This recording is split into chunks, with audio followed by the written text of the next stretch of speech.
सहेली।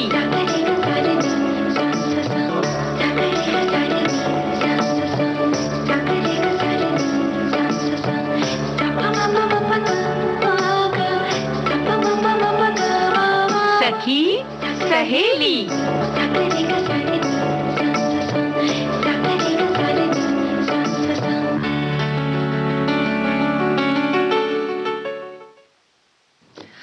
सखी सहेली कार्यक्रम सुनने वाले सभी श्रोताओं को पूनम त्रिपाठी और रेणु चतुर्वेदी का नमस्कार। तो कुछ मौसम के मिजाज ऐसे हैं कि हर आदमी हैरान परेशान सा तो है। बिल्कुल है जी जी। अब मौसम को तो रोका नहीं जा सकता, लेकिन हाँ कुछ अपनी आदतें हम कुछ ऐसी तब्दील कर सकते हैं ना पूनम, कि इनका आनंद लिया जाए। बिल्कुल सही बात है। इसीलिए हम आज बात करेंगे गर्मियों में बच्चों की देखरेख कैसे करें। क्योंकि हम अपने बारे में तो सोच लेते हैं या हम कर लेते हैं ना, लेकिन हमें ही अपने बच्चों की देखभाल करनी है, तो इसके बारे में हमें ही सजग रहना पड़ेगा। बिल्कुल, क्योंकि बच्चे तो समझ नहीं पाते कि उन्हें गर्मी लग रही है या पानी पीना है, नहीं पीना है, प्यास नहीं लगी, एसी में बैठे हैं तो नहीं समझ आता उनको। बिल्कुल। तो इसलिए हमें ध्यान रखना होता है, खास तौर से बहुत नाजुक होते हैं। इसके संग संग देखभाल तो हम करेंगे ही, लेकिन दादी माँ के नुस्खे में आज हम लेकर हाजिर हैं नींबू। खट्टा है, विटामिन सी से भरपूर है ना, और मुझे लगता है रेणु जी ये नींबू जो है सभी को पसंद होगा। देखो ना, पसंद हो या ना हो, पहले तो इसके बारे में विस्तार से बाद में बात करेंगे। जी जी। लेकिन आज गीत मंजरी में हम चलेंगे छुक छुक ट्रेन पर बैठ ट्रेन की सवारी करेंगे, और क्योंकि रेल सप्ताह है तो हमने कहा चलो गीत मंजरी में आज रेल पर ही बात कर ली जाए। जी। और आज है 12 अप्रैल और आज के दिन हम अंतर्राष्ट्रीय मानव अंतरिक्ष उड़ान दिवस है, तो हाँ जी मनाएंगे और इसके बारे में भी बातें करेंगे। बिल्कुल करते ही हैं। सबसे पहले तो बधाई देते हैं सभी को कि अंतर्राष्ट्रीय मानव अंतरिक्ष उड़ान दिवस है। और देखो भाई, तुमने जो बताया ना 12 अप्रैल है, तो ये बड़ी महत्वपूर्ण बात है जी। साथियों, आपको शायद सुबह से नहीं पता होगा कि आज 12 अप्रैल है। लेकिन हाँ, आज के दिन मनाया जाता है, ये सबको पता भी है, इसलिए बधाई देते हैं। क्योंकि हमारे साथियों ने भी लिखना शुरू कर दिया है, क्योंकि विज्ञान की ही देन है। देखो पूनम, जब बात आती है ना अंतरिक्ष की, तो सबसे पहले हम अगर आसमान की ओर देखते हैं तो चांद, तारे, चांदनी छिटकी हुई दिखती है कि नहीं? बिल्कुल। और तारे के जो समूह होते हैं, तारा मंडल, सप्तऋषि, हमने पढ़ा है विज्ञान में ना, तो वो सब भी हमको दिखाई दे जाते हैं आसानी से। बिल्कुल जी। अगर बहुत ध्यान से देखा जाए तो शुक्र तारा बहुत प्रबल दिखाई देता है। ध्रुव तारा, हम लोग बचपन में ध्रुव की कहानी सुनते थे और वो तारा बड़े मजे से देखते थे। बिल्कुल अटल एक जगह रहता है। तो इस तरीके की कहानियां जुड़ी हैं। वहीं हम जब बात करते हैं, सूरदास को हम सब ने पढ़ा है और किस तरह से उन्होंने बखान किया है कि कृष्ण की बाल लीलाओं में कैसे वो मैया मैं तो चंद खिलौना लई हूं, चांद का को खिलौना समझते हैं और मांगते हैं, तो किस तरह से मैया उनको एक थाली में पानी भर के और दिखा देती हैं कि लो ये चांद ले लो, है कि नहीं? वाकई रेणु जी, बचपन की ये जो कल्पनाएं होती हैं ना, और ये जो खेल, मतलब हम खेलते थे या सोचते थे कि हम पकड़ लेंगे चांद को, जाके छू लेंगे ना, तो वो तो बचपन की ही बात थी। पर आज मतलब बचपन के ये खेल खेलते समय हमने कभी सोचा नहीं था ना कि हम चांद पर भी पहुंच सकते हैं या उसे छू सकते हैं, जाके रह सकते हैं ना। ये बात तो है ही, और विज्ञान की ये सब देन है कि हम चांद तक पहुंच गए और बहुत हद तक उसमें खोज अभी भी जारी है। और अंतरिक्ष तो यूं कहा जाए, ये तो केवल चांद की बात हो गई, लेकिन अंतरिक्ष अपने आप में बहुत सारे रहस्य अभी भी अंदर रखे हुए हैं, जिसको समझने के लिए हम सब जुटे हुए हैं। पूरा मानव, हम इंसान लगा हुआ है इसमें। तो जाहिर है कि हम विज्ञान की चमत्कार के कारण सारी क्षेत्र में हमने तो बहुत चीजें हासिल की हैं, चिकित्सा हो, सूचना हो, क्रांति हो, यातायात हो या अंतरिक्ष की ही बात हो, लेकिन अभी भी बहुत दूरी तय करनी है। लेकिन आज जो दिवस मना रहे हैं वो इसीलिए मना रहे हैं ना, कि हम समझ सकें क्या अंतरिक्ष विज्ञान है, उसमें और कितनी संभावनाएं हैं और अभी तक हमने क्या क्या उपलब्धि हासिल की है। जी जी बिल्कुल।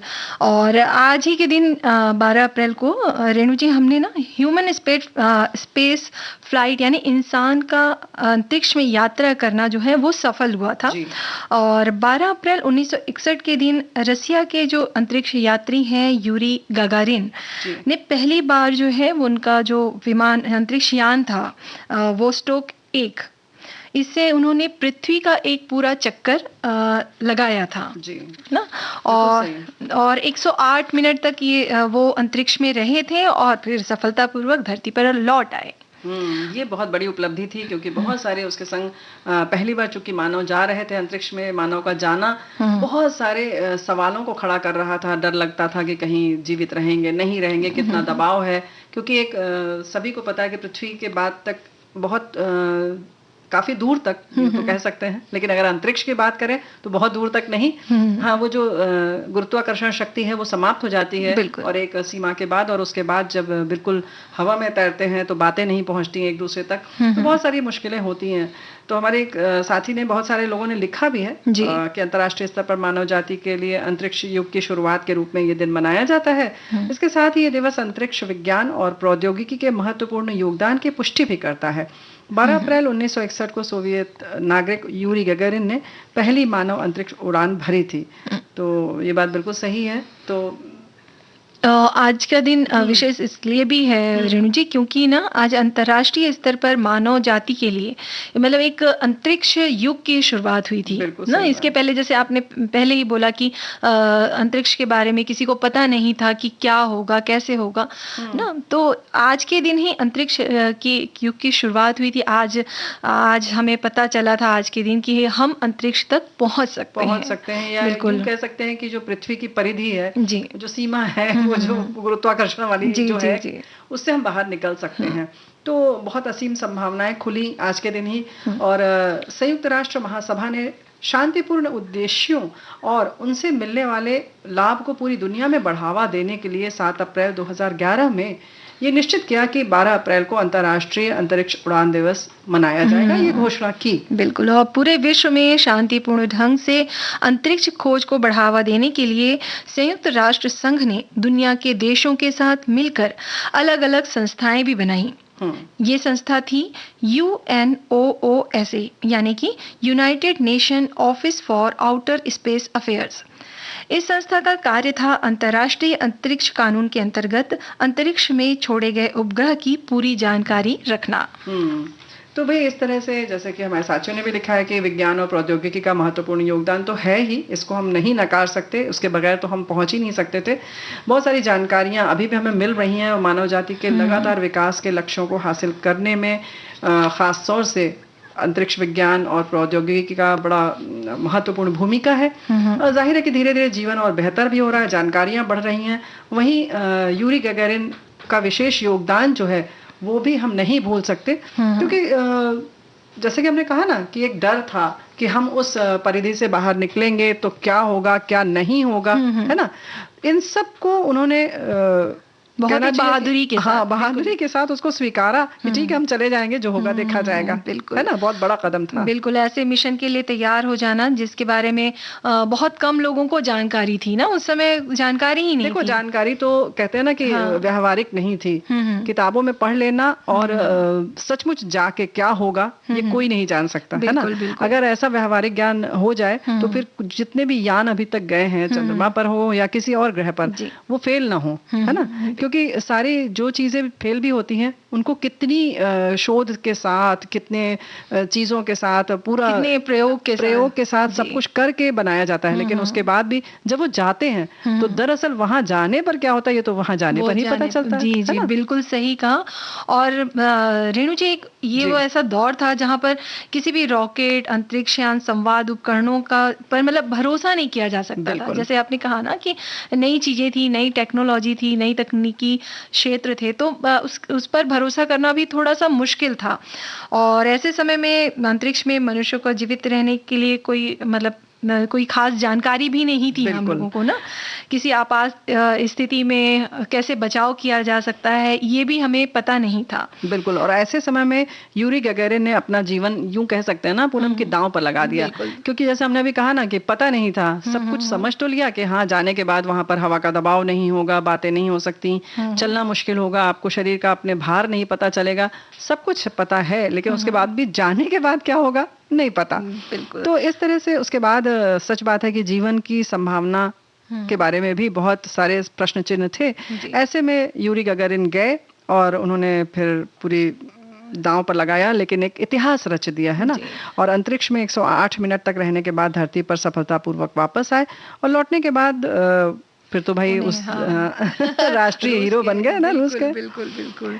और इसीलिए आज के दिन को यूरी नाइट भी कहा जाता है, जो कि बहुत बड़ी बात है। बड़ी बात है, बिल्कुल सही बात है। लेकिन पूनम, एक बात और है कि यूरी गगरिन को हम याद जरूर कर रहे हैं, लेकिन एक बहुत बड़ी टीम काम करती है। अब तो सब लोग सोशल मीडिया के माध्यम से, श्रव्य दृश्य माध्यम से हम देख लेते हैं कि कोई भी यान जाता है तो कितने ज्यादा उसमें वैज्ञानिक लगे होते हैं, और हर स्तर पर हर लोगों का अपना एक महत्वपूर्ण रोल होता है, भूमिका होती है, उन सबको अदा करते हैं, तब आज का दिन हमारे सामने है ना? बिल्कुल सही बात है। और कहते हैं ना कि वो दुनिया भी बहुत अजीब है, अभी भी हम बहुत कुछ नहीं जानते नहीं है बिल्कुल।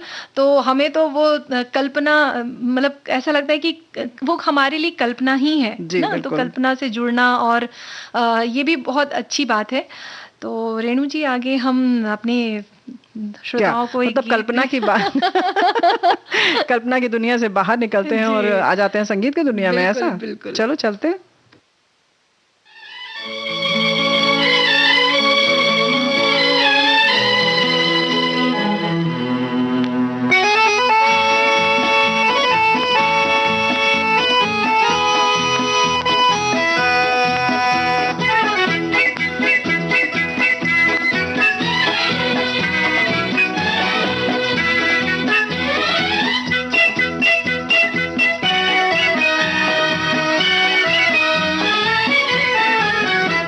वो चांद खिला, वो तारे हंसे, ये रात अजब मतवारी है।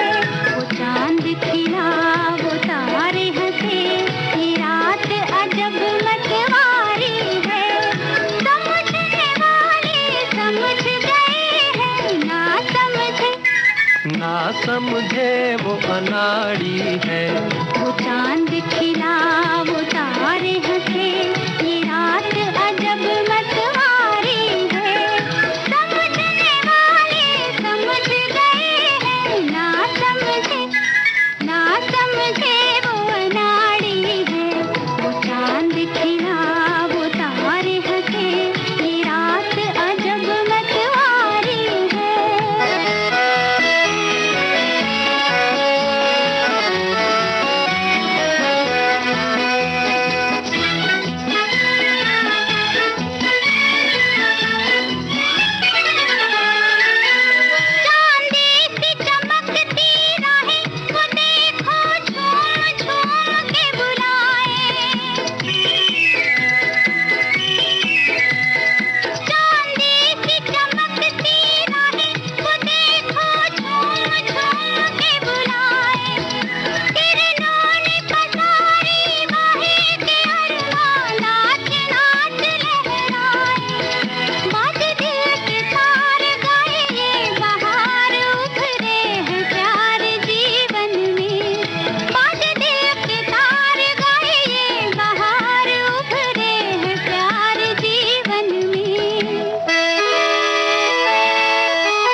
चांद खिलता है, तारे हंसते हैं, तो हम सब भी खुश हो जाते हैं ना। बिल्कुल। लेकिन घर की बगिया में जब बच्चे खिलखिलाते रहते हैं तब तो खुशी रहती है, लेकिन अगर जरा सा भी उदास हो जाए तो फिर पूरा घर एकदम सन्नाटे में आ जाता है ना। मन भी बहुत उदास हो जाता है। उनका खिला चेहरा देख के तो बहुत अच्छा लगता है, लेकिन हम्म। सही आपने कहा कि उनकी उदासी तो बिल्कुल बर्दाश्त ही नहीं होती।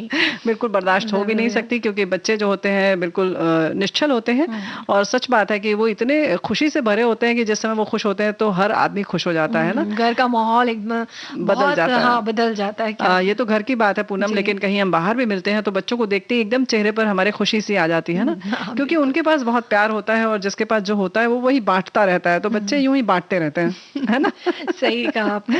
लेकिन अगर छोटी सी भी हम अगर गलती कर जाएं तो यही बच्चे बीमार पड़ जाते हैं और परेशान हो जाते हैं, कि नहीं? सही से बिल्कुल सही बात की आपने रेणु जी। और अभी क्या है कि अप्रैल महीना चल रहा है, हम गर्मी के पीक टाइम पे हैं बोले में ना, अब बहुत चरम पे हैं, और आगे मई महीना भी आएगा तो और भी तेज गर्मियां पड़ेंगी। ऐसे समय में क्या है कि हम तो अपने स्वास्थ्य का ध्यान रखेंगे ही, लेकिन साथ में बच्चों का भी विशेष ध्यान रखें तो बहुत अच्छा होगा, क्योंकि ये छोटे मासूम बच्चे जो हैं अपनी तकलीफ बता नहीं पाते। बिल्कुल सही बात है। तो जैसे कि खान पान की बात हो गई, तो सबसे पहले शुरू करते हैं कि कपड़े कैसे पहनाएं। तो वैसे तो सब जानते हैं, लेकिन फिर भी हम थोड़ी सी लापरवाही कर जाते हैं कि हमने इसके लिए बेहतर यही है कि क्या करना है यही बात कर ली जाए, कि नहीं। हाँ। तो बेहतर है कि सूती मुलायम कपड़े पहनाएं, उसमें भी नया ना हो तो बेहतर है, पुराना हो तो अच्छा है ना। अब इसके लिए सोचेंगे कि नया फिर कब पहना है तो थोड़े दिन पहले से आप पहना कर उसको पुराना कर लें, या एक बार धो लें। हाँ। आते साथ ही नए कपड़ों को पानी में डालकर धो लें, फिर उसके बाद पहना दें। वैसे भी नए कपड़े तो खुद भी नहीं पहनने चाहिए। अगर जब भी आप बाजार से कोई भी कपड़ा अगर लाते हैं तो उसको धो लें, तभी पहने तो बेहतर है। कि पता नहीं किस तरह से उसमें धूल आदि लगी है, या किसने पहना है, नापा है, किया है कुछ भी, तो किस तरह से किस केमिकल से आया है वो। सूती कपड़े पहनाएं, कपड़े ढीले ढाले हों तो ज्यादा बेहतर है। ढीले ढीले होना ही चाहिए, क्योंकि कसे हुए होंगे तो उसमें हवा नहीं आ जा पाएगी, तो जो पसीना आदि होगा वो सूख नहीं पाएगा। तो इसलिए बेहतर है कि ढीले मुलायम और सूती कपड़े पहनाएं। और रेणु जी, और बिना बाजू वाले कपड़े जैसे रहते हैं ना, ये छोटे बाजू वाले कपड़े पहनाएं, ताकि क्या होता है फुल आस्तीन में बच्चों को थोड़ा कंफर्टेबल, मतलब उन्हें आरामदायक नहीं लगता। हाँ बिल्कुल, हवा जब नहीं आएगी जाएगी तो जाहिर है कि उन्हें गर्मी ज्यादा लगेगी। हाँ, लेकिन अगर धूप में जा रहे हैं तो तब पूरे कपड़े पहनाएं। हाँ, पूरी बाह के कपड़े रहेंगे, उनका पूरा बदन ढका रहेगा तो अच्छा रहेगा, उनकी त्वचा जलेगी नहीं, है ना। और गहरे रंग के कपड़े बिल्कुल ना पहनाएं, क्योंकि गहरे रंग के कपड़े जो हैं वो क्या तापमान अवशोषित कर लेते हैं और बच्चों को ज्यादा गर्मी भी लगती है, और देखने में भी बड़ा अच्छा लगता है। अगर हल्के हल्के रंग के कपड़े हों तो देख के ही मजा आ जाता है और बच्चों को भी आराम मिलता है। और इसका सही बात है कि वैज्ञानिक तथ्य भी है इसमें, यूं ही नहीं अच्छे लगते गर्मी में हल्के रंग के कपड़े। तो हल्के रंग के कपड़े पहनाएं और कोशिश करें ढीले रहेंगे तो उनके जो पसीना है वो बनेगा नहीं, और बनेगा तो सूख जाएगा। तो पसीना जब शरीर से निकलता है तो जाहिर है कि हमारे शरीर के तापमान को नियंत्रित करने के लिए निकलता है, और जब पसीना निकलता है तो जाहिर है कि फिर धीरे धीरे हमारे शरीर में पानी की कमी भी होने लगती है ना पूनम। बिल्कुल। और इस पानी की कमी जो होती है उसके लिए हमें बच्चों को लगातार थोड़े थोड़े समय में पानी पिलाते रहना चाहिए, क्योंकि उन्हें ये पता नहीं चल पाता कि उन्हें कब प्यास लग रही है। वो खेल में इतने व्यस्त हो जाते हैं कि मतलब ये सोचते ही नहीं है, और जब कभी हमको जैसे समय मिलता है और हमको लगता है कि अरे हमें प्यास लगी है, बच्चे को भी प्यास लगी होगी करके, तो जब हम उन्हें पानी पिलाने जाते हैं तो पता चलता है कि वो गट-गट करके पूरा का पूरा पानी पी गए। हाँ, कभी-कभी तो इतनी जल्दबाजी में पीते हैं कि नाक में भी पानी चला जाता है, खांसी आने लगती है। तो इससे बेहतर है कि वो समय आए उससे पहले ही आप थोड़ी-थोड़ी देर पर पानी पिलाते रहें।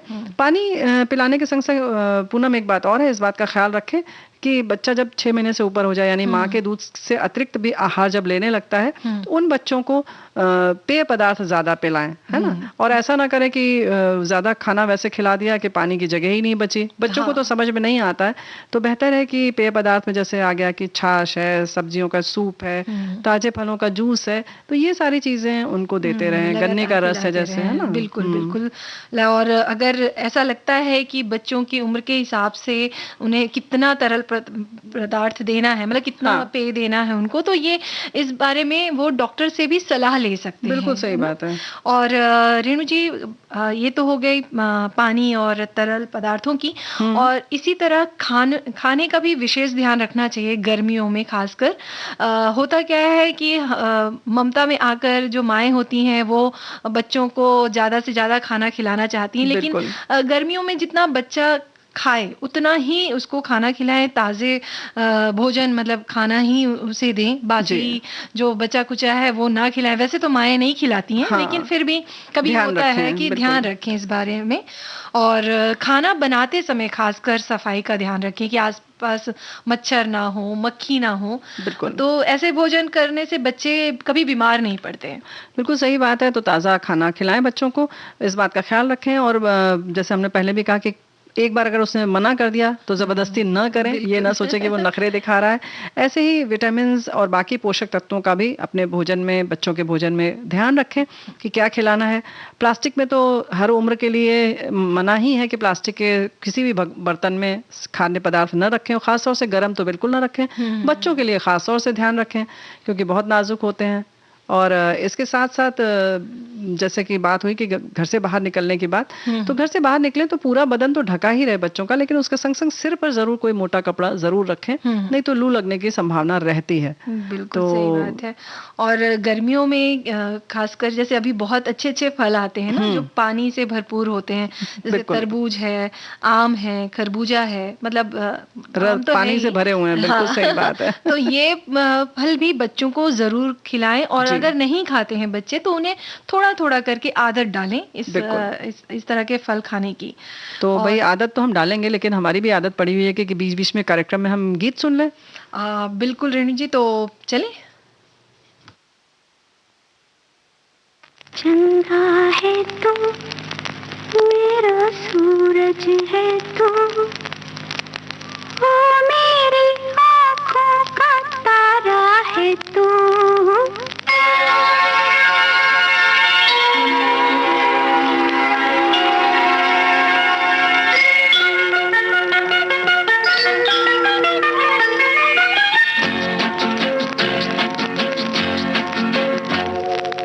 चंदा है तू, मेरा सूरज है तू, ओ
जी, वाक़ई छोटे बच्चे जो हैं वो आँखों के तारे होते हैं, चंदा होते हैं, नहीं? बहुत दिल के करीब होते हैं। बिल्कुल सही बात है। और ऐसे ही हमारे एक श्रोता ने बच्चों के आहार के बारे में लिखा है कि क्या? बच्चों के आहार का ध्यान रखना सबसे महत्वपूर्ण बिंदु है। उन्हें गर्मियों में ज़्यादा तले भुने खाद्य पदार्थ नहीं देने चाहिए क्योंकि इससे बच्चों का पेट भी खराब हो सकता है और गर्मियों में बच्चों में डिहाइड्रेशन रोकने के लिए उन्हें करीब 300 से 350 ग्राम पानी पिलाना चाहिए। ऐसा मिलीलीटर होगा ना? जी, जी, हाँ, मिलीलीटर है, ग्राम जी, जी। गर्मी और है और हमारे साथी ने लिखा है, इनका पूरा हो गया? जी, जी, हाँ। गर्मी भला किसे नहीं परेशान करती, कहीं पानी की किल्लत तो कहीं लू के थपेड़े। सबसे अधिक कठिनाई का सामना गर्मी में ही करना पड़ता है। ऐसे में छोटे बच्चों पर सबसे ज्यादा ध्यान देने की जरूरत होती है। गर्मियों के दौरान लिया जाने वाला अत्यधिक महत्वपूर्ण तरल पदार्थ पानी होता है। बच्चों में पानी की कमी न होने दें। बच्चों के आहार का ध्यान रखना सबसे महत्वपूर्ण बिंदु है। इन्होंने तले भुने पदार्थ की इन्होंने भी बात लिखी है। गर्मी में पानी की प्रचुर मात्रा वाले फल यानी खरबूजा, तरबूज, अंगूर, आम आदि बच्चों को खिलाने चाहिए। बच्चों के लिए ऐसे कपड़े चुने जो उन्हें गर्मियों में आराम दे सके। गर्मियों में बच्चों का अधिक ध्यान रखने की जरूरत है क्योंकि गर्मी में बच्चे जल्दी बीमार पड़ते हैं और ऐसे उनका पूरा ध्यान रखकर उन्हें चिलचिलाती गर्मी में भी स्वस्थ रखा जा सकता है। बिल्कुल, और ऐसी एक श्रोता है, उन्होंने भी लिखा है कि किसी के लिए भी गर्मी को झेलना आसान नहीं होता और बच्चों के लिए तो गर्मियों का मौसम कुछ ज़्यादा ही मुश्किल होता है। जी। वहीं अगर शिशु की पहली गर्मी है तो ज़्यादा संभल कर रहने की ज़रूरत होती है। गर्मी में बच्चे को लू लग सकती है, घमौरियाँ और त्वचा से जुड़ी कई परेशानियाँ हो सकती हैं। तो इसके लिए बेहतर है कि 2 बार थोड़ा सा गुनगुने पानी से नहला दें, टैल्कम पाउडर लगा दें। डायपर जो आजकल इस्तेमाल किया जाता है उस पर ज़रूर ध्यान दें। हो सके तो जितना अधिक हो सके उतना डायपर का प्रयोग न करें तो बेहतर है ना? बिल्कुल रेणु जी, और बातें आगे और भी होंगी लेकिन फिलहाल हम एक अंतराल ले लेते हैं और अंतराल के बाद हम फिर आते मिलेंगे। हैं। बिल्कुल।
तो हम फिर हाजिर हुए। बिल्कुल, और हम थोड़ी देर पहले ही इस बारे में बात कर रहे थे कि बच्चों को गर्मियों से कैसे बचाएं। और रेणु जी, अभी जो है वो छोटे बच्चों को डायपर पहनाया जाता है ना, जी। जो कि जो डायपर होते हैं वो वैसे तो बहुत सुविधाजनक है, माओं के लिए बहुत अच्छा हो गया है क्योंकि पहले के समय में ये नहीं हुआ करता था तो जी। माओं की नींद खराब हुआ करती थी ना, माएँ जो थी वो। बिल्कुल सही और बात तो है। अभी लेकिन इस डायपर का सही प्रयोग या उपयोग करना बहुत ज़रूरी है, खासकर गर्मियों में, क्योंकि उनके जो जनन अंग हैं और उनके जो आसपास जगहें हैं उस पे ना रैशेज़ हो जाते हैं ना। जी। और इसलिए क्या है कि या तो सूती कपड़ों के लंगोट बना के उन्हें पहनाएं और कभी-कभी ऐसा भी है कि उस जगह को ऐसे खाली छोड़ दें खुला ताकि छोड़ दें, बिल्कुल हवा खुला छोड़ लगने दें, हो सके तो बिल्कुल, टैल्कम पाउडर आदि लगा दें और बिल्कुल। बिल्कुल सूखा रखना चाहिए क्योंकि बहुत नाजुक होती है इनकी त्वचा, तो इन सारी जगहों पर ज़रूर ध्यान रखना चाहिए। और वैसे भी आर्मपिट है, जैसे कि कंधे के नीचे का हाथ है, जहाँ-जहाँ मुड़ते हैं बच्चों के, हमारे भी जैसे अंग जो हैं, जहाँ पर जोड़ हैं जिसको कहना चाहिए, जहाँ पसीना मरता है, पसीना होता ज़्यादा है, सूख नहीं पाता, उन सब जगहों को कोशिश करके सूखा रखने की कोशिश करें तो अच्छा है। और घमौरियाँ अगर हो गई हों तो भाई उनका इलाज भी करें और इस बात का ख्याल रखें भाई कि घमौरी हो ही नहीं बच्चों को, है ना? और अगर ऐसा लगता है कि घमौरी ठीक नहीं हो रही तो जी। डॉक्टर के पास भी चले जाएं। हाँ, बिल्कुल सही बात है। और जैसे डिहाइड्रेशन की बात जो हम लोगों ने पहले भी की थी, अगर कहीं से भी ज़रा भी लगता है कि बच्चे को धूप लग गई है, लू लग गई है, अगर आगे थोड़ी सी भी संभावना संभावना है और थोड़ा सा भी उसके व्यवहार में आपको कुछ बदलाव सा दिख रहा है तो तुरंत चिकित्सक के पास जाएं। कोई भी इस तरीके का घरेलू उपचार बच्चों के साथ ना करें, है ना?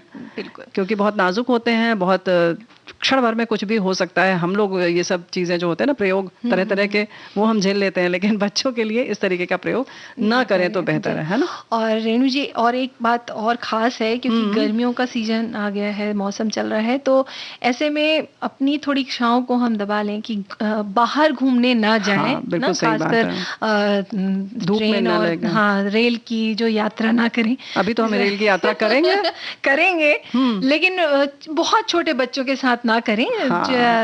ना अभी खासकर जो अभी मई के मौसम में, अप्रैल के मौसम में, हाँ जाना है तो फिर जाएं, फिर एसी वगैरह में जा सकते हैं। नहीं, लेकिन फिर भी घर से वहां तक पहुंचना मुश्किल है। बिल्कुल सही तुमने कहा पूनम, इस बात का ख्याल रखें। हम तो भाई रेल की यात्रा सिर्फ बातों बातों में करेंगे, तो चलिए चलते हैं।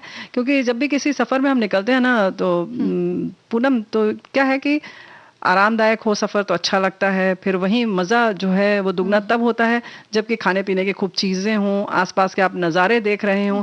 तो रेल का जो सफर होता है वो कुछ ऐसा ही होता है ना? और कब खत्म हो जाता है पता ही नहीं चलता। सही कहा रेणु जी। और क्योंकि आज है, मतलब आज हम मना रहे हैं रेलवे सप्ताह जी ना, तो भारत में रेल की जो शुरुआत हुई थी वो हुई थी 16 अप्रैल 1853 को। सरकारी कामकाज के लिए ये शुरू की गई थी। और ये जो ट्रेन है, ये रेल है, महाराष्ट्र राज्य के मुंबई शहर में बोरीबंदर स्टेशन से थाने तक चली थी। जी, आज 169 वर्ष बाद प्रतिदिन चलने वाली लगभग 16 लाख कर्मचारियों, 11,000 ट्रेन, 7,000 से भी अधिक स्टेशन और करीब 65,000 किलोमीटर रेल मार्ग के साथ भारतीय रेल देश की जीवन रेखा है ना?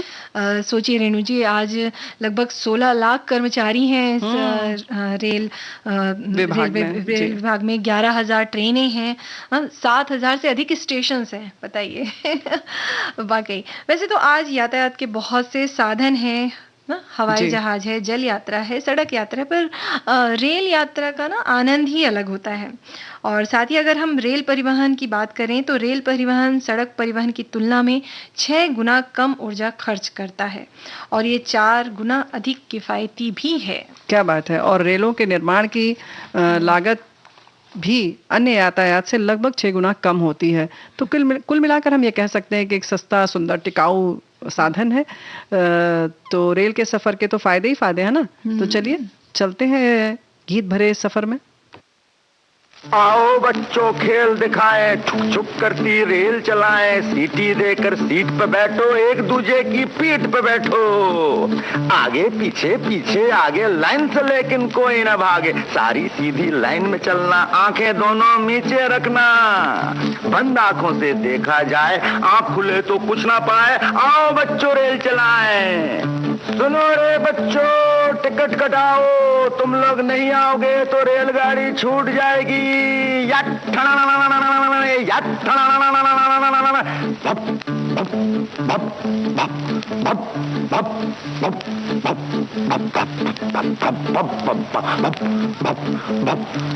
आओ सब लाइन में खड़े हो जाओ। मुन्नी तुम्हारा इंजन, डब्बू तुम कोयले का डिब्बा, चुन्नू मुन्नू लीला शीला मोहन सोहन जादो माधो सब पैसेंजर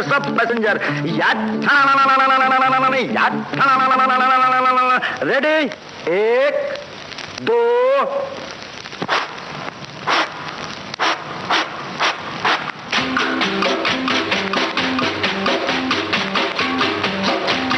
रेलगाड़ी रेलगाड़ी रेलगाड़ी रेलगाड़ी छुक छुक छुक छुक छुक छुक छुक। बीच वाले स्टेशन बोले रुक रुक रुक रुक रुक रुक रुक रुक, लोहे की सड़क, लोहे की सड़क, यहाँ से वहाँ, वहाँ से यहाँ, यहाँ से वहाँ, वहाँ से वहाँ, फुलाए छाती पार कर जाती, बालू रेत आलू के खेत, बाजरा धान बुड्ढा किसान, हरा मैदान मंदिर मकान, चाय की दुकान, पुल पग डंडी, टीले पे झंडी, पानी का कुंड, पंछी का झुंड, झोपड़ी झाड़ी खेती बाड़ी, बादल धुआं मोट कुआं, कुएं के पीछे बाग बगीचे, धोबी का घाट मंगल की हाट, गांव में मेला भीड़ झमेला, टूटी दीवार टट्टू सवार, रेलगाड़ी रेलगाड़ी। बीच वाले स्टेशन बोले रुक रुक रुक रुक रुक रुक रुक रुक।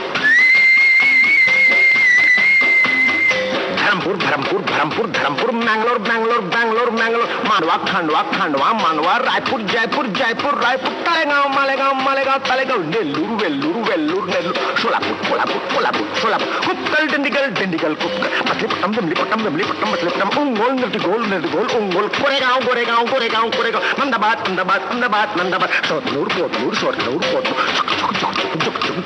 बीच वाले स्टेशन बोले रुक रुक रुक रुक रुक रुक रुक, धड़क धड़क धड़क धड़क धड़क धड़क धड़क धड़क, यहाँ से वहाँ से यहाँ से वहाँ से यहाँ, जुक जुक जुक जुक जुक जुक जुक जुक जुक जुक जुक जुक जुक।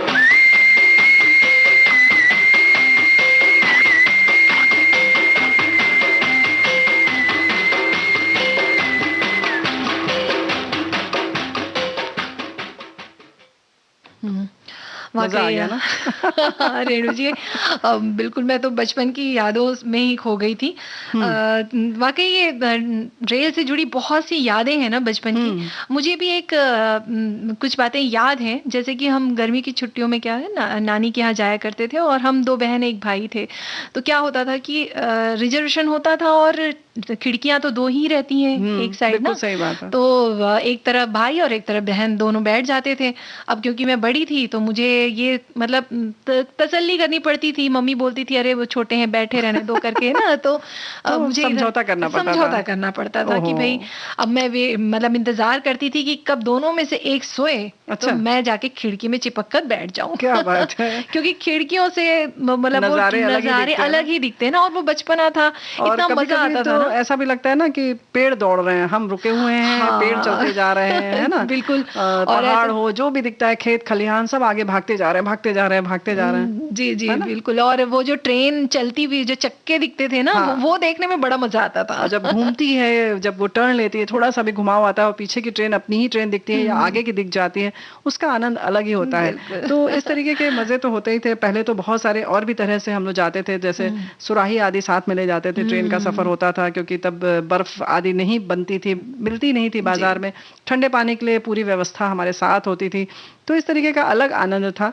और जाहिर है कि अगर रास्ता हो लंबा तो उसमें परिवार के ढेर सारे लोग हों, नहीं भी हो तो जो डिब्बे में और लोग होते हैं वो पूरी यात्रा में पूरा परिवार बन जाता है, वो कुटुंब जैसा। फिर साथ में ताश खेलते हैं, लूडो खेलते हैं, और सबसे अच्छा खेल होता है अंताक्षरी का। अंताक्षरी, सही कहा है ना।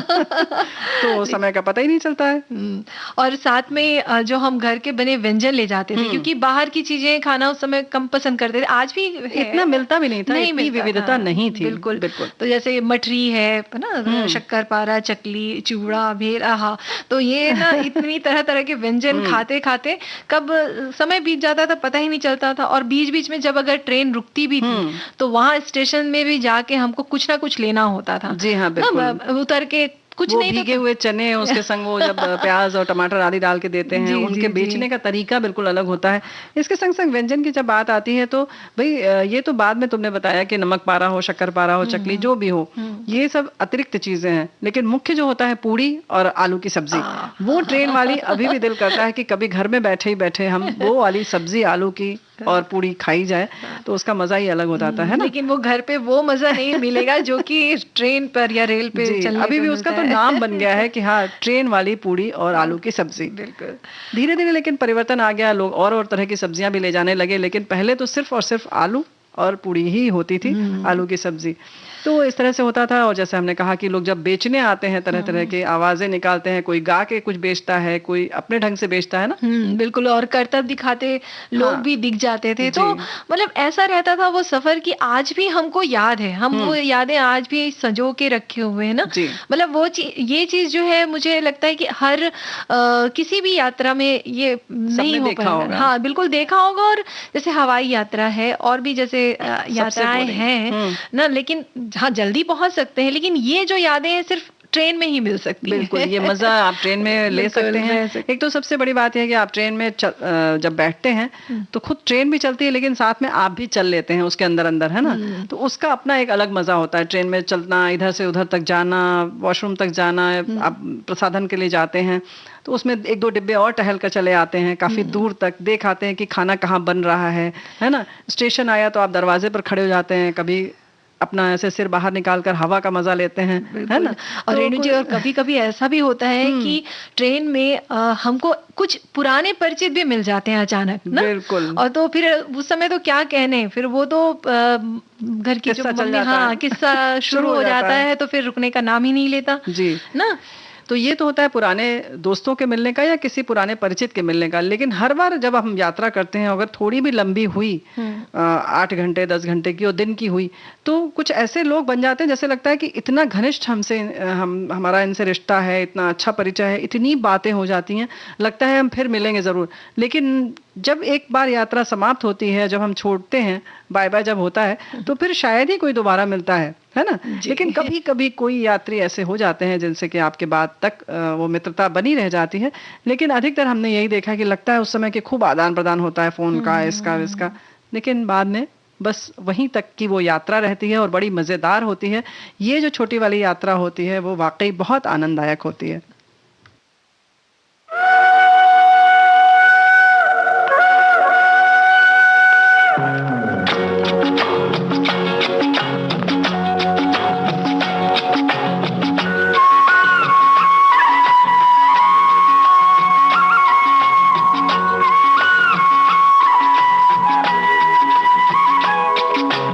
हम दोनों तो प्रेमी दुनिया छोड़ चले, जीवन की हम सारी रस्में तोड़ चले।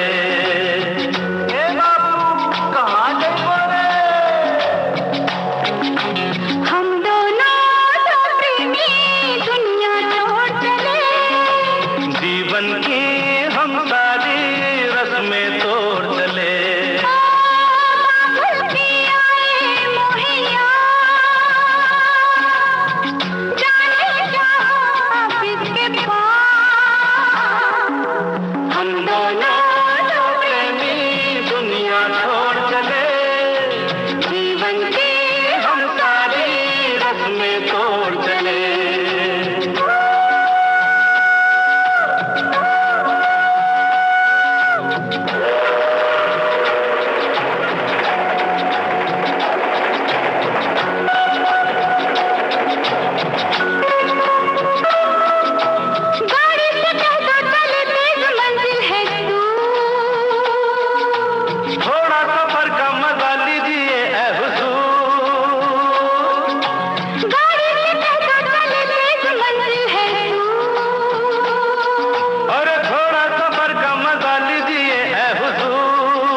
सोच रही हो?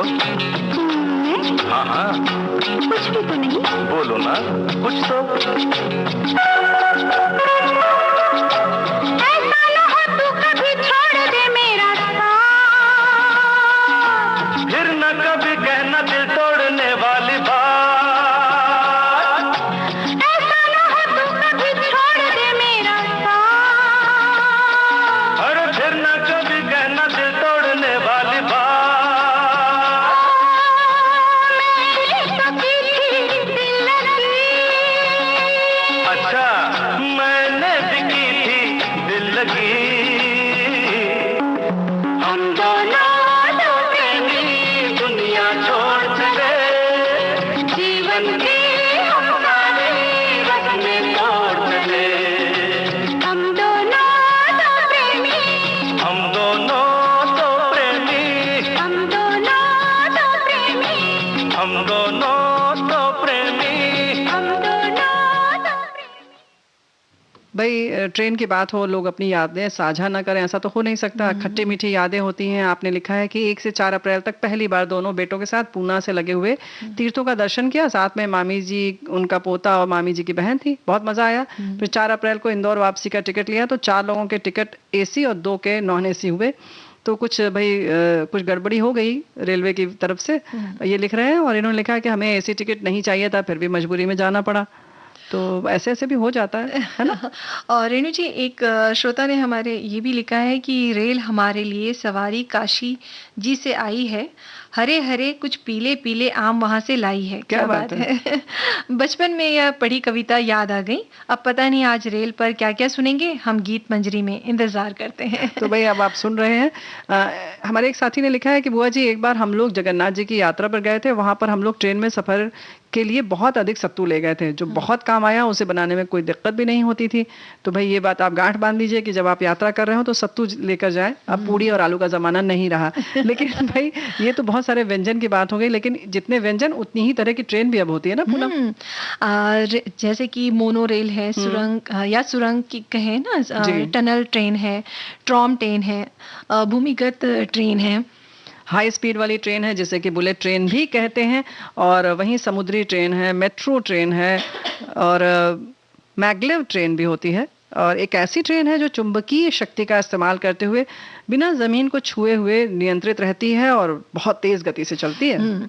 और टॉय ट्रेन की भी बात की आपने रेणु जी, तो ये क्या है, पहाड़ी राज्य में चलने वाली ऐसी छोटी लाइन वाली ट्रेन है जो पश्चिम बंगाल के न्यू जलपाईगुड़ी और दार्जिलिंग के बीच चलती है। और भी बहुत जगहों में टॉय ट्रेन चलती है, जैसे कालका से शिमला, नीलगिरी पर्वतीय रेल जो कि तमिलनाडु राज्य में है, मेट्टुपालयम शहर से ये चलती है और उटका मुंड के हिल स्टेशन तक ये चलती है। भाई जो अभी हमने गाना सुना था जी, वो भी ऐसी टॉय ट्रेन में ही फिल्माया गया है ना। तो बहुत सारे नज़ारे जो है फिल्मों के दृश्यों में लोगों ने देखे हैं, गीतों में उनका मजा लिया है। जैसे कि दार्जिलिंग जो होती है हिमालयी ट्रेन है, ऐसे नीलगिरी पर्वतीय रेल और कालका शिमला रेलवे को सामूहिक रूप से भारत की पर्वतीय रेल के नाम से जाना जाता है। और ये यूनेस्को की विश्व धरोहर स्थल के रूप में नामांकित किया गया है इसे, है ना, नामित कर दिया गया है इसको। वाकई ये ट्रेन जो है, ये सुविधा, हम इसके जरिए पहाड़ों की सुंदर वादियों को निहार कर सफर कर सकते हैं ना। एक बार फिर बता दें कि ये 3 जो ट्रेन है, जो दार्जिलिंग हिमालयी रेल, नीलगिरी पर्वतीय रेल और कालका शिमला रेलवे, ये तीनों को मिलाकर जो है ये बना है भारत की पर्वतीय रेल, है ना। जी वाकई ये टॉय ट्रेन जो है ये कई, जैसे आपने अभी बताया ही कि फिल्मांकन किया गया, कई फिल्मी गानों का फिल्मांकन भी किया गया है। तो चलें इस एक और गीत सुनें। गीत की बात, अरे वाह क्या बात है।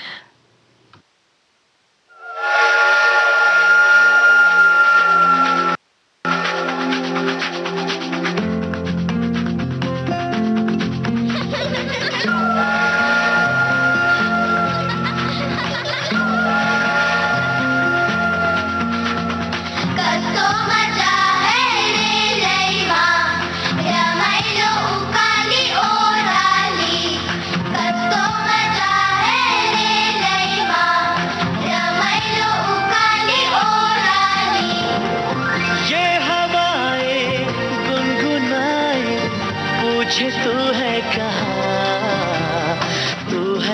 फूलों में कलियों में या मेरे ख्वाबों की गलियों में, तू है फूलों में कलियों में या मेरे ख्वाबों की गलियों में।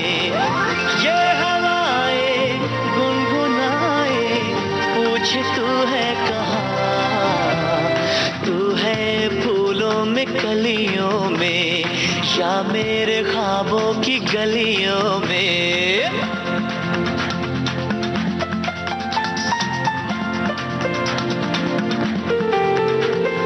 धरती सजी अंबर सजा जैसे कोई सपना, इसमें हो घर हो हम सफर तेरा मेरा अपना।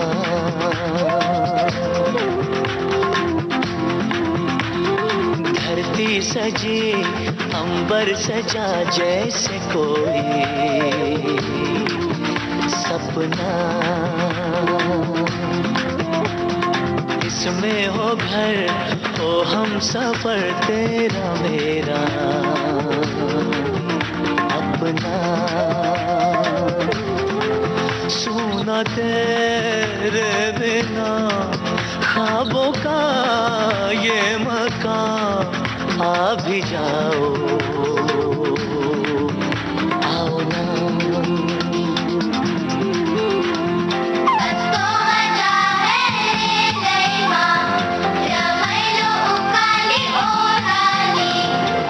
ये हवाएं गुनगुनाए पूछे तू है कहाँ, तू है फूलों में गलियों में या मेरे ख्वाबों की गलियों में।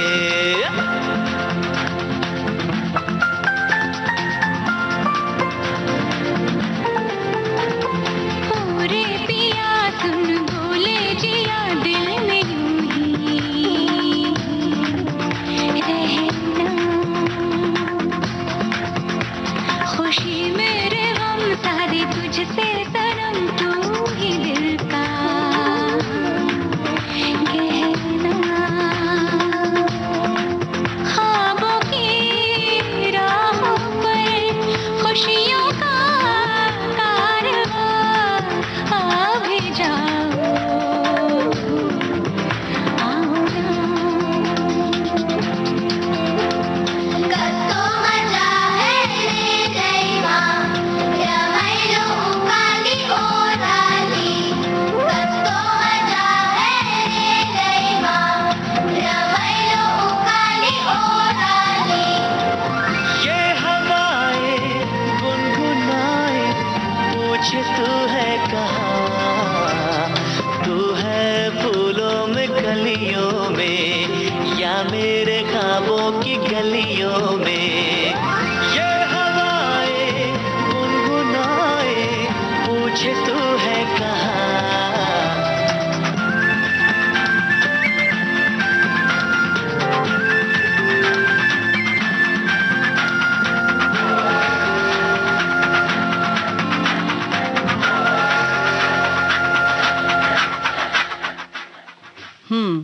तो भाई ऐसा है ना कि रास्ते में जब गर्मी में खास तौर से हम यात्रा करते हैं तो नींबू भी साथ में रखते हैं ना, बड़ा फायदा रहता है, लू नहीं लगती है, डिहाइड्रेशन नहीं होता है। और सुबह खाली पेट, हमारे साथी ने लेकर भेजा है, देखो ये हम नहीं कह रहे हैं, खाली पेट नींबू पानी पीना शरीर के लिए काफी फायदेमंद रहता है। इससे शरीर का पाचन तंत्र ठीक रहता है और रोग प्रतिरोधक क्षमता भी मजबूत होती है। विटामिन सी का बेहतर स्रोत है और नींबू का उपयोग पेट के कीड़ों को खत्म करने के लिए, पेट दर्द से आराम पाने के लिए, भूख बढ़ाने के लिए, पित्त और कफ जैसे विकारों को ठीक करने के लिए भी किया जाता है। गर्मी में शरबत शिकंजी बनाकर पीना भी फायदेमंद है। लेकिन किसी ने लिखा है नींबू, इस छोटे से नींबू ने तो अभी बड़ा धमाका कर रखा है, सब्जियों का सेलिब्रिटी बना हुआ है। सारे न्यूज़ चैनल, न्यूज़पेपर पर यही छाया हुआ है। अभी तो इनको मतलब इनसे सपने में ही मिलना होता है। क्या बात है। एक श्रोता ने लिखा है कि नींबू शब्द सुनते और कहते ही मुंह में खटास सा महसूस होता है। आजकल जो उनके पति देव हैं जो काली चाय नींबू वाली पसंद करते हैं, जो बहुत ही जायकेदार लगती है। परंतु बता दूं कि हाँ, जैसा कि इन्होंने भी वही लिखा है कि गर्मी में नींबू के मिजाज जो हैं वो बहुत बढ़ गए हैं और इसीलिए मेरे छत पर गमले में नींबू के पेड़ लगाए हैं और उसमें प्यारे-प्यारे 2 नींबू लगे हैं, जिसे देखकर नज़रों में ताज़गी आ जाती है। क्या बात है! ये तो बड़ी अच्छी बात आपने बताई कि आपने घर में लगाया है। तो देखिए ऐसे ही जब समस्या आती है, जी। तो जब हम घर में अपने किस तरीके से सब्जियाँ या फल उगाते हैं तो उसका कितना फ़ायदा मिलता है हमको। तो आज से शुरू कर सकते हैं आप लोग, है ना? नींबू की जब बात आ रही है तो हमारे साथी ने लिखा है खट्टी-मीठी, सेहतमंद, ताज़गी से भरी गुणकारी नींबू की बात आज दादी माँ के नुस्खे में होंगी। घर से निकलते थे तो ख़ासकर गर्मियों में नींबू की शिकंजी, शरबत, कभी-कभी उसमें पुदीने भी डाले रहते थे, घर से पीकर निकलते थे। ये सब लिखा है, हालाँकि लिखा है कि नींबू की सुगंध भी मन और दिमाग को तरोताज़ा कर देती है। अब तो इन्होंने लिखा है कि अगर ज्वर से भूख मर गई है, यानी बुखार से अगर भूख मर गई है, खाने की इच्छा नहीं हो रही है, तो नींबू को काट कर उसके ऊपर पीसी गोल मिर्च और काला नमक बुरक कर उसे आग पर थोड़ी देर पका लें और उसे चूसें। स्वाद ग्रंथियां जो मंद पड़ जाती हैं वो जागृत हो जाएंगी। इसके अलावा गुड़कारी रस मुंह में लार बनाते हैं और आपकी खाने की इच्छा और भूख भी आ जाएगी। वैसे हर मामले में नींबू सेहतमंद है, पर कभी-कभी अधिक प्रयोग से जॉइंट में दर्द बढ़ जाता है, खासकर साइटिका के मरीज को इससे बचना चाहिए। बिल्कुल रेणु जी और क्या है कि नींबू जो है वो चेहरे में चमक भी लेके आता है तो हाँ। जो नींबू के रस है उसमें कच्चे दूध के साथ अगर हम चेहरे पर लगाएं तो हमारे दाग धब्बे हमारे चेहरे के दाग धब्बे भी खत्म हो जाते हैं। चमक आ जाती है, बिल्कुल बिल्कुल। सही बात है और वैसे भी ब्लीचिंग एजेंट की तरह ये काम आता है ना। और नींबू जो है वो रोग प्रतिरोधक क्षमता बढ़ाता है, जैसे कि बोला भी गया है मुहासे, एक्जिमा, ये सब में भी, इन सब चीजों में भी वो काम आता है। और खाने में तो देखो भाई स्वाद बढ़ाता ही है, लेकिन बाकी हमारी जो सेहत के मामले में ये सहयोगी है, ये तो बहुत बड़ी बात है ना? बिल्कुल सही। तो नींबू का जो प्रयोग है वो तो करते ही हैं, नींबू का रस तो करते ही हैं, साथ में छिलकों में भी इसमें बहुत गुण पाए जाते हैं। विटामिन्स होता है, इसमें फाइबर होता है, खनिज होता है और क्या कहें कि ए beta carotene, folate, calcium, magnesium, potassium भी पाया जाता है। तो भाई बहुत सारी चीजें पाई जाती हैं, हमारे पास भी बहुत सारी बातें हैं, लेकिन फिलहाल समय समाप्त हो रहा है तो हम अनुमति आपसे चाहते हैं। तो रेणु चतुर्वेदी और पूनम त्रिपाठी का नमस्कार।